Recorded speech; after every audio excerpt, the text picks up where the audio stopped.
ان عبادات کا تذکرہ ہے جو معراج کے واقعہ سے پہلے تھی، کہ آپ دن کے دونوں کناروں یعنی صبح اور عصر کی نماز جو ہے اس کا اہتمام کریں، اس کو قائم کریں، اس کو خشوع و خضوع کے ساتھ جس طرح سے اس کا حق ہے اس طرح سے ادا کرتے رہیں، اور رات کی گھڑیوں میں بھی اللہ تعالیٰ کے حضور کچھ قیام اور کچھ عبادت کریں۔ ان الحسناتی، بے شک نیکیاں یا حسنات یا نیک کام جو ہے، یذہبن السیئاتی، برائیوں کو دور کر دیتی ہیں۔ ذالک ذکر للذاکرین، یہ نصیحت ہے، یہ نصیحت ہے ان لوگوں کے لیے جو اللہ کا ذکر کرتے رہتے ہیں، جو اللہ کی یاد میں مشغول رہتے ہیں، جو اللہ کو یاد رکھتے ہیں۔ اور ہمیں پتہ ہے کہ نیکیاں جو ہے وہ برائیوں کو ختم کرتی ہیں، بشرطے کہ کوئی کبیرہ گناہ نہ کیا جائے۔ اس کی ریفرنس کے لیے کچھ احادیث ہیں، صحیح مسلم کی یہ حدیث ہمارے سامنے ہے کہ پانچ نمازیں جمعہ دوسرے جمعہ تک اور رمضان دوسرے رمضان تک ان کے مابین ہونے والے تمام گناہوں کو دور کر دینے والے ہیں، بشرطے کہ کبیرہ گناہوں سے اجتناب کیا جائے۔ یعنی جو 5 وقت کا صحیح معنوں میں نمازی ہو، جو 5 وقت کے علاوہ جمعے کی بہت ہی مطلب اہتمام کر کے جمعہ ادا کرتا ہو اور رمضان کے روزے اچھے طریقے سے رکھتا ہو، تو ان عبادات کے درمیان کا وقت جو ہے اس میں کیے گئے جو گناہ ہیں اللہ تعالیٰ ان کو بھی دور کر دیتے ہیں، لیکن شرط یہ ہے کہ کوئی کبیرہ گناہ نہ ہو، یعنی چھوٹے موٹے گناہ جو جانے انجانے میں ہو جاتے ہیں، عادتاً سرزد ہو جاتے ہیں یا اس طرح کے معاملات میں، تو وہ آٹومیٹکلی اللہ تعالیٰ معاف کر دیتے ہیں، لیکن اس کے لیے ضروری ہے کہ جو ان روزوں اور نمازوں کا پابند ہو۔ تو یہ صحیح مسلم کی حدیث ہے، اس کے مطابق 5 نمازوں کے درمیان، یعنی 5 نمازیں اور جمعہ کے درمیان اور رمضان کے درمیان کے مابین گناہوں کو اللہ تعالیٰ دور کر دیتے ہیں، بشرطے کہ کبیرہ گناہوں سے اجتناب کیا جائے۔ اور اس کے علاوہ ایک دوسری حدیث، یہ بھی صحیح مسلم کی حدیث ہے اور صحیح بخاری میں بھی ہے، صحیح بخاری اور مسلم کے دونوں کی حدیث ہے کہ رسول اللہ صلی اللہ علیہ وسلم نے فرمایا، بتلاؤ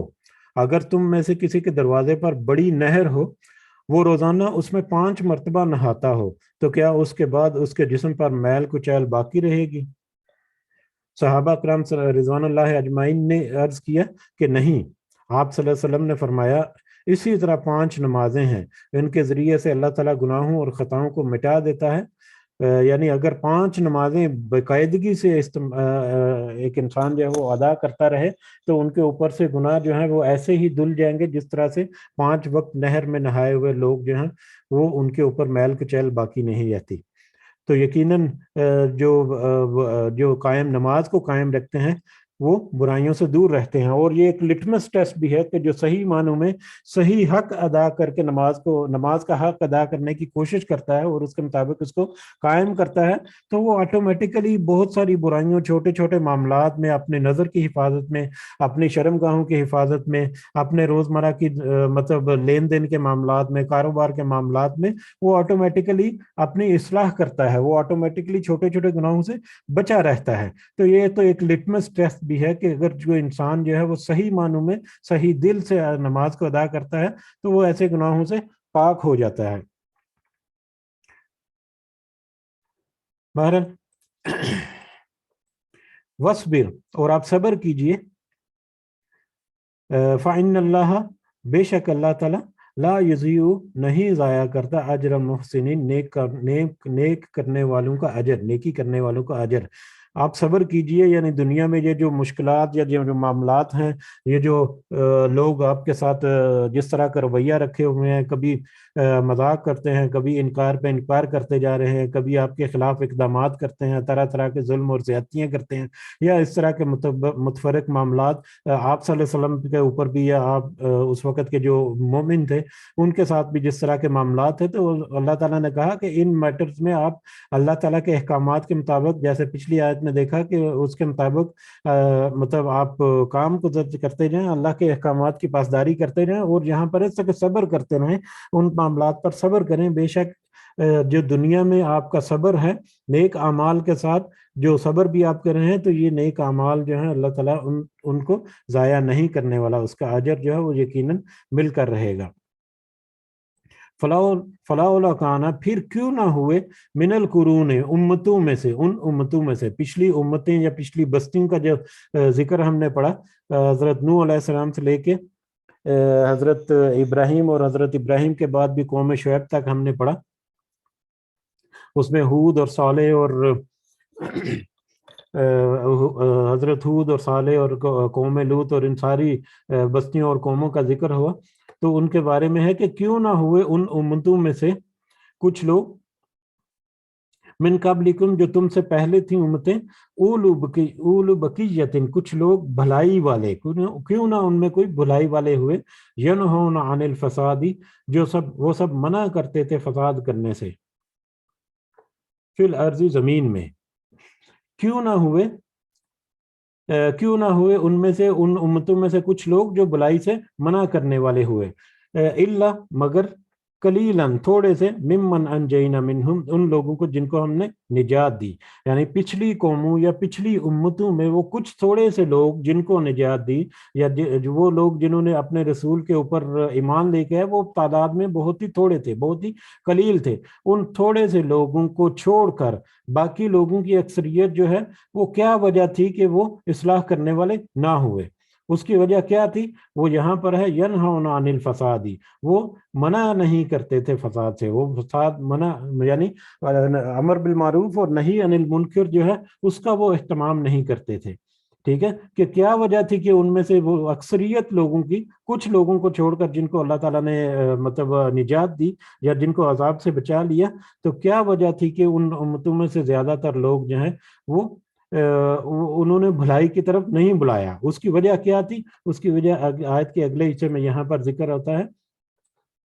وَاتَّبَعَ الَّذِينَ اور پیچھے لگے وہ لوگ جنہوں نے ظلم کیا، وہ لوگ جنہوں نے انکار کیا، یقیناً انہوں نے ظلم کیا. تو ظالموا وہ لوگ ظالموا جنہوں نے ظلم کیا، وہ پیچھے لگے، کس کے پیچھے لگے؟ ما اترفو ان چیزوں کے جو وہ سب آسودگی دیے گئے، ان چیزوں کے جو دنیا میں فائدہ مند ان کو دیکھنے میں لگتی تھی، یا اس دنیا میں جو فائدہ دینے والی چیزیں تھیں ان کے پیچھے لگے رہے گا. اور دنیا میں فائدہ دینے والی چیزیں روحانی اعتبار سے یا ایمانی اعتبار سے بھی دیکھے جائیں تو اپنے آباء و اجداد کے جو رسم و رواج اور ان کے جو دین ہے یا ان کے طور طریقے جو ہے انہی کے اوپر قائم رہتا، مطلب اپنے رشتہ داریوں کو نبھانے کے لیے، اپنے متفرق معاملات کو قائم رکھنے کے لیے. اور دنیاوی معاشرتی اعتبار سے بھی دیکھا جائے تو بے ایمانی والے اور بے حیائی والے، جیسا کہ لوط علیہ السلام کی قوم کے بارے میں ذکر ہوا، تو اس طرح کے معاملات جس میں انہوں نے دنیا کے فائدے یا دنیا کی خواہشیں جو ہے وہ پوری کرتے ہوئے ان کو دیکھا گیا. تو یہ لوگ تو دنیا کے فائدے جو دینے والی چیزیں تھیں ان کے پیچھے لگے رہے. یہی وجہ تھی کہ وہ امر بالمعروف اور نہی عن المنکر کے اوپر قائم نہیں رہے. یقیناً اگر وہ نیکی کا حکم دیتے اور برائی سے منع کرتے تو ان کو تو وہ پھر اپنے اوپر بھی کرنا تھا، اور اگر کوئی خود کسی برائی سے نہیں رک سکتا تو دوسروں کو کیسے روک سکتا ہے؟ تو یہ وجوہات تھیں کہ وہ اصلاح کرنے والے نہیں تھے، کہ وہ اپنی اصلاح، نہ صرف اپنی اصلاح نہ کی انہوں نے، بلکہ دوسروں کو بھی اصلاح نہ کی، دوسروں کو بھی فساد کرنے سے منع نہیں کیا انہوں نے. وَقَانُوا مُجْرِمِينَ اور اس وجہ سے تو وہ مجرم تھے، انہوں نے دنیا کی پیروی کی، دنیا کے فائدے حاصل کرنے کی میں لگے رہے، اور اس جرم کی پاداش میں وہ مجرم بنے رہے، اور اس جرم کی پاداش میں ان کو دنیا میں بھی عذاب نے آ گھیرا، اور آخرت میں تو پھر ہمیشہ قائم رہنے والا عذاب رہے گا. وَمَا كَانَ رَبُّكَ اور نہیں ہے آپ کا رب، لِيُهْلِكَ کہ وہ ہلاک کرے، القریٰ بستیوں کو، نہیں ہے آپ کا رب کہ وہ ہلاک کرے بستیوں کو، بظلمہم ظلم سے، وَأَهْلُهَا اور اس حال میں کہ اس کے رہنے والے، اس کے اہل جو ہیں، مصلحون سب اصلاح کرنے والے ہوں. یہ اللہ تعالیٰ کی سنت نہیں، یا اللہ تعالیٰ کی یہ نہیں کبھی بھی چاہے گا کہ وہ ظلم کرتے ہوئے ایسی بستیوں کو ہلاک کر دے جس میں لوگ اصلاح کرنے والے ہوں. یعنی اگر اکثریت کی تعداد میں لوگ اصلاح کرنے والے ہیں، اللہ کے احکامات کی پاسداری کرنے والے ہیں، تو اللہ تعالیٰ کی یہ سنت نہیں کہ وہ ان کے اوپر ظلم کرے اور ان کو ہلاک کر دے. جیسا کہ ہم نے یہ ساری قومیں جن کا ذکر ہم نے دیکھا، حضرت نوح علیہ السلام سے شروع ہوا. حضرت نوح علیہ السلام کے اوپر ہم نے دیکھا کہ کتنے لوگ ایمان لائے. 900 سال کی تبلیغ کے باوجود ان کے اوپر ہم نے اس دن کاؤنٹ کیا تھا کہ کتنے لوگ ایمان لائے. حضرت نوح علیہ السلام کے علاوہ ان کے 4 میں سے 3 بیٹے اور 4 بہویں، یعنی چوتھا بیٹا جو ہے بیٹا بھی ایمان نہیں لایا اور ان کی بیوی بھی ایمان نہیں لائی تھی. 3 بیٹے، 4 بہویں، 4 اور 3 7 اور 1 8، یعنی 8 لوگ تھے ٹوٹل. جو اس کے علاوہ کچھ قوم کے لوگ جو ہیں وہ 80 کے لگ بھگ یا 80 سے بھی کچھ کم تھے. 900 سال کی عبادت کے بعد بھی 80-90 لوگ یا اس سے بھی کم تعداد میں لوگ جو ہیں وہ ایمان لے کے آئے. اسی طرح ہم نے دیکھا کہ پچھلی آیات میں حضرت لوط علیہ السلام کا جب ذکر ہوا تو اس میں فرشتے حضرت ابراہیم علیہ السلام کے پاس آئے اور ان کو بشارت دی حضرت اسحاق کی اور ان کے پوتے حضرت ان کے بیٹے آگے حضرت یعقوب کی بھی. اس بشارت کے بعد ان فرشتوں نے حضرت ابراہیم علیہ السلام کو خبر دی اللہ تعالیٰ کی طرف سے عذاب کی قوم لوط کے اوپر. تو پھر حضرت ابراہیم کے کیونکہ بھتیجے تھے لوط علیہ السلام، تو وہ بڑے مطلب پریشان ہوئے کہ اس قوم میں تو حضرت لوط علیہ السلام موجود ہیں،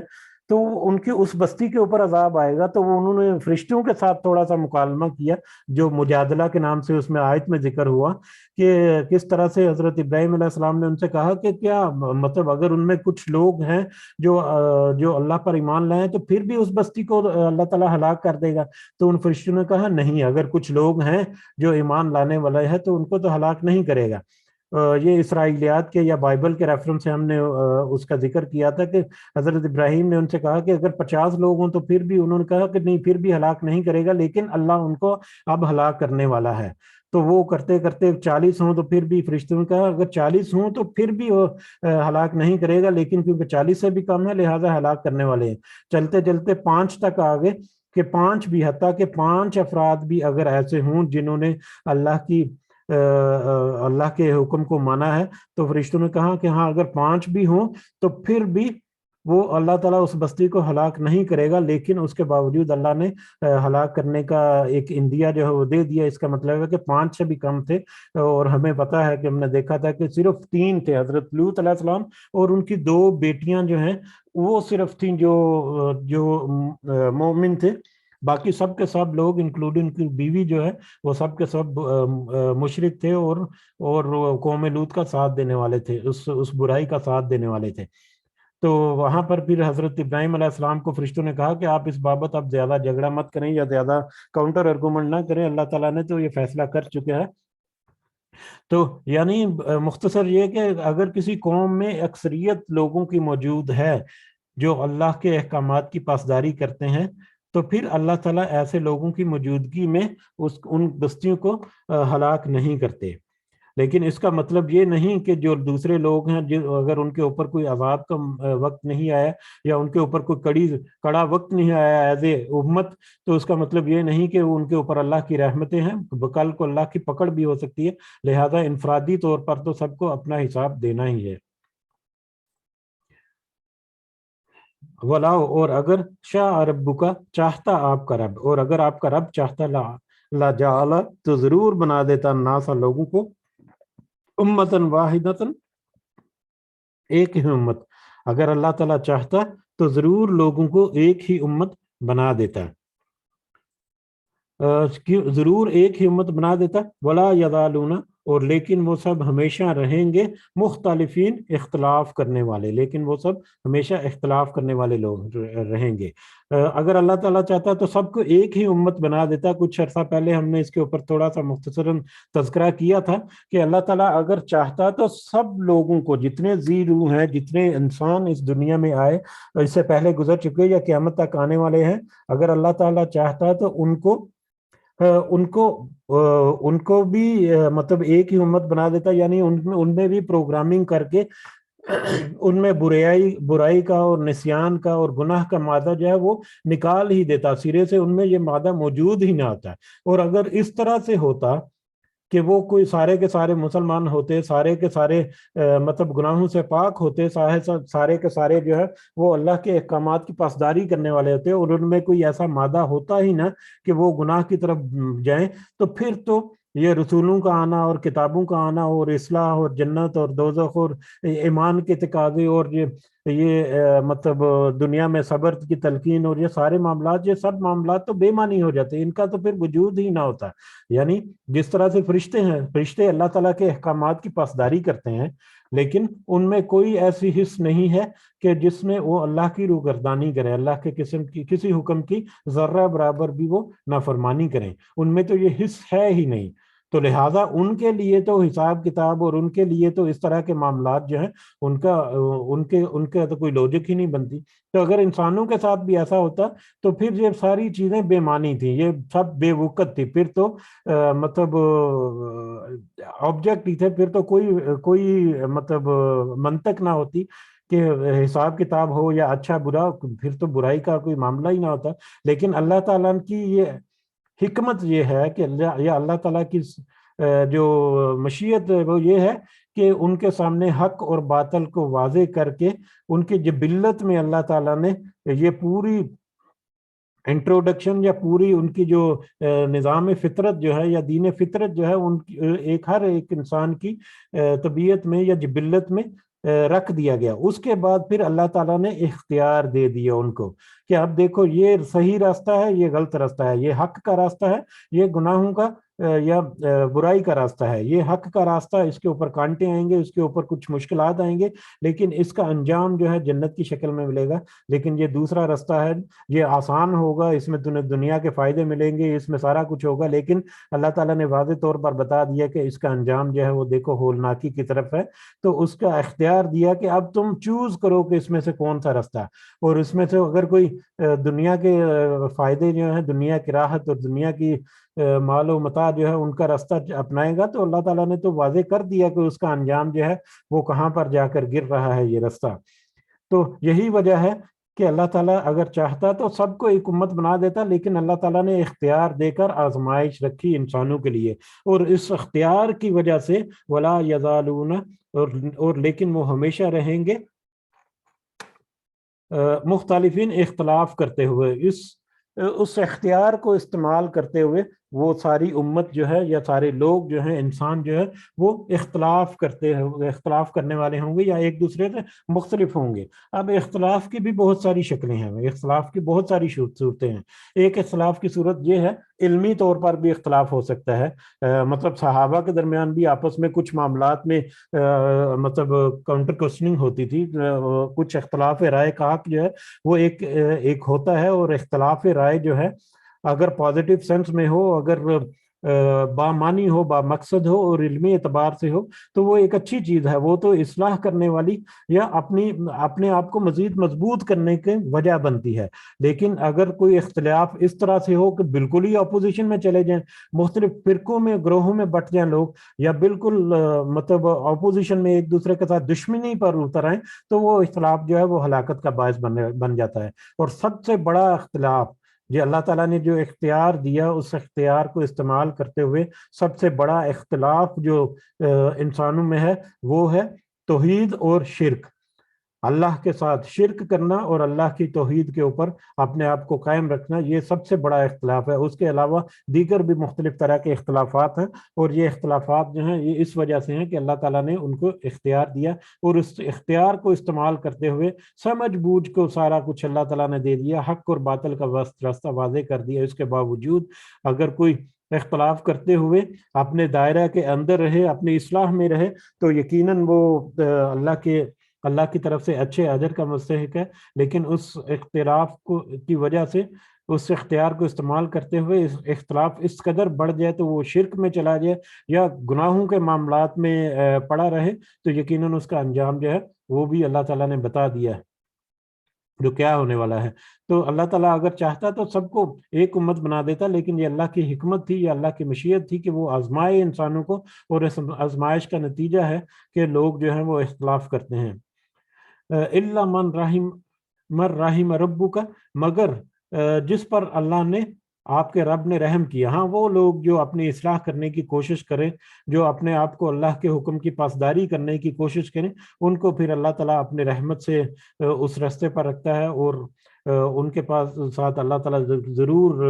اپنا فضل و کرم رکھتا ہے، لیکن جو ہٹ درمی کرتے ہیں ان کے تو وہ پھر اپنے ہی جانوں پر ظلم کرتے ہیں۔ وَلِذَٰلِكَ، اور اسی لیے خلقہم، اور اس نے پیدا کیا، یعنی یہ پورا جو نظام کائنات یا پورا یہ نظام انسانی جو ہے، اسی لیے اللہ تعالیٰ نے پیدا کیا کہ اس کو آزمائے، اختیار دے کر اس کو آزمائے کہ کون اس آزمائش کے اوپر پورا اترتا ہے۔ وَتَمَّتْ کَلِمَةٌ، اور پوری ہوئی بات، ربی کا، آپ کے رب کی، اور پوری ہوئی بات آپ کے رب کی، لَأَمْلَأَنَّ، کہ ضرور بالضرور میں بھر دوں گا، جہنم، جہنم کو، من الجنتی، جنوں سے، والناسی، اور لوگوں سے، اجمعین، سب کے سب۔ اور پوری ہوئی اللہ کی بات، آپ کے رب کی بات، کہ میں ضرور اور ضرور جہنم کو سرکش جنوں اور انسانوں سے بھر دوں گا۔ اور یہاں پر یہ دیکھیں، یہ ماضی کا صیغہ ہے، اس سے پہلے بھی ایک دو دفعہ ذکر ہوا، اور کیونکہ میں عربی گرامر جو ہے اس کا اسٹوڈنٹ نہیں ہوں، اور نہ ہی مجھے اس کے اوپر زیادہ عبور حاصل ہے، لیکن اس سے پہلے ذکر ہوا تھا کہ اللہ تعالیٰ نے مستقبل کے واقعات کو، بہت سارے واقعات، اور خاص کر قیامت کے معاملات جو ہیں ان کو ماضی کے صیغے سے مطلب ذکر کیا ہے۔ اور ماضی کا صیغے سے ذکر کرنے کی ایک بہت بڑی حکمت یہ ہے کہ وہ آنے والے وقت میں، آنے والا وقت جو ہے وہ اسی طرح سے ایک حقیقت ہے، اسی طرح سے ایک اٹل حقیقت ہے جس طرح سے کوئی ماضی میں کوئی گزرا ہوا واقعہ ہے۔ تو اسی کی مثال یہ ہمارے سامنے ایک آ گئی آج کہ وَتَمَّتْ کَلِمَتُ، اور پوری ہوئی بات آپ کے رب کی، یہ ماضی کے صیغے سے کہ اللہ کی بات، آپ کے رب کی بات پوری ہو چکی، اس میں کوئی شک نہیں کہ وہ پوری نہ ہو، کہ اللہ کی بات، آپ کے رب کی بات پوری ہوئی۔ کیا بات اللہ کی پوری ہوئی آپ کے رب کی؟ کہ میں ضرور اور ضرور جہنم کو سرکش جنوں اور انسانوں سے بھر دوں گا۔ جہنم جو ہے اس کو ضرور اور ضرور سرکش جنوں اور انسانوں سے بھر دوں گا۔ اس آیت کے اس حصے کی تشریح جو ہے وہ اس حدیث سے ہی ممکن ہے، اس کے علاوہ اور بھی بہت ساری تشریح ہو سکتی ہے، لیکن میرا خیال ہے کہ یہ بہت ہی مناسب تشریح ہے، یا بہت ہی مناسب مطلب ایکسپلینیشن ہے اس آیت کی۔ یہ صحیح بخاری کی حدیث ہے کہ نبی کریم صلی اللہ علیہ وسلم سے ہے کہ انہوں نے فرمایا جنت اور دوزخ آپس میں جھگڑ پڑیں۔ یہ بھی دیکھیں ماضی کا صیغہ یا ماضی کا یہاں پر قصہ بیان ہو رہا ہے کہ جنت اور دوزخ آپس میں جھگڑ پڑیں۔ جنت نے کہا کیا بات ہے کہ میرے اندر وہی لوگ آئیں گے جو کمزور اور معاشرے کے گرے پڑے لوگ ہوں گے، یعنی جنت میں جو معاشرے کے کمزور اور گرے پڑے لوگ، وہ لوگ جو دنیا میں کچھ صبر کرتے رہے، اور دنیا میں جنہوں نے اپنی دنیاوی دولت جو ہے اس کو نہیں کمایا، تو یقیناً وہ لوگ کچھ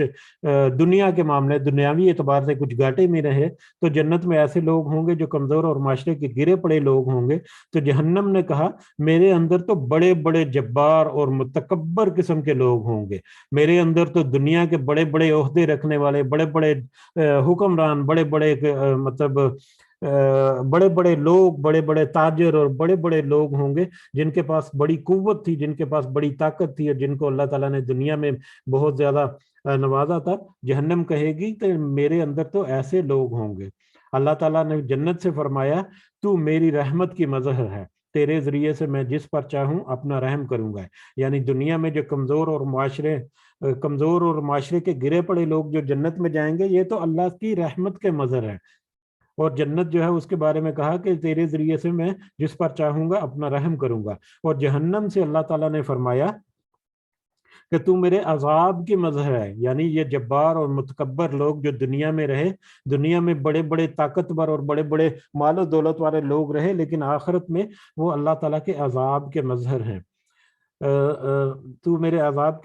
کی مظہر ہے، تیرے ذریعے سے میں جس کو چاہوں سزا دوں گا۔ پھر اللہ تعالیٰ جنت اور دوزخ دونوں کو بھر دے گا، جنت کو بھی بھر دے گا اور دوزخ کو بھی بھر دے گا، اور جنت میں ہمیشہ اس کا فضل ہوگا، حتیٰ کہ اللہ تعالیٰ ایسی مخلوق پیدا فرمائے گا جو جنت کے باقی ماندہ رقبے میں رہے گی۔ جنت میں ایسی مخلوق بھی، انسانوں کے علاوہ ایسی مخلوق بھی پیدا فرمائے گا اللہ تعالیٰ جو جنت کے باقی ماندہ رقبے میں رہے گی۔ یعنی ہم نے یہ پڑھا ہے یا دیکھا ہے کہ